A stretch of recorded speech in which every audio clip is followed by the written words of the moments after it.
దేవుని మాటలు ఎలాంటి అంటే బంగారాన్ని కాల్చి కాల్చి కాల్చి పుటం వేస్తాం కదా, వేసినప్పుడు స్వచ్ఛమైన బంగారం వస్తుంది కదా. అలాగా దేవుని వాక్యం ఉంది ఎలాంటిదంటే 7 మార్లు పుటము వేయబడిన వెండితో పోల్చాడు. పుటము అంటే దాన్ని శుద్ధి చేసి తర్వాత పెట్టిన వాక్యాలన్నమాట. అప్పుడు అంత 7 అన్న మాట ఏంటంటే లిటరల్గా 7 కాదు, కానీ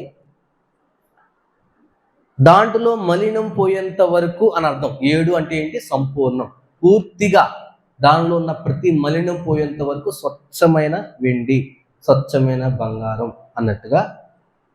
అలాగా ఈ వాక్యాన్ని దేవుడు పోల్చాడు. ఎవరికి కూడా ఈ వాక్యం అపార్థం అవ్వకూడదు, ఎవరికి కూడా ఈ వాక్యం తప్పు ద్రోవకి నడిపించకూడదు.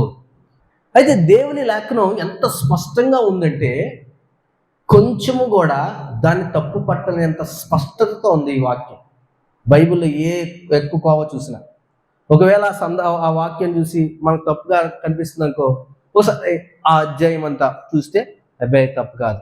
ఒకవేళ ఆ అధ్యాయం చేసినంత చదివిన తర్వాత కూడా తప్పు అనిపిస్తుంది అనుకో, ఆ చాప్టర్ అంతా చదివితే తప్పు కాదని మనకి విషయం తెలుస్తుంది. అంత స్పష్టమైన వాక్యం దేవుడు మనకి పంపిస్తున్నాడు. కాబట్టి ఈ సమయాన్ని మనం ఎలా చూడాలంటే శ్రేష్టంగా చూడాలి. దేవునికి స్తోత్రం, హల్లెలూయా.